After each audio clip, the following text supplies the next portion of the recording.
to others. Along with the Quran, Prophet Muhammad sallallahu alaihi wasallam also taught the hadith and the duties of being a true Muslim. Madrasa education helps us learn the value of honesty, respect and devotion to Allah. I am proud to be a student of this Baitul Nur Jamia Quraniya Qawmi Madrasa. Here we learn not only the Quran and the Hadith, but also listen about good character, kindness, how to be a student, good Muslim.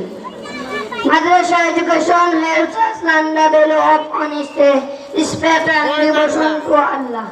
I am proud to be a student of this Baitul Nur Jamia Quraniya Qawmi Madrasa. May Allah bless us all and make us successful in this life. And the hereafter. Thank you all for listening. Jazakallahu khairan. Assalamu alaikum wa rahmatullahi wa barakatuh.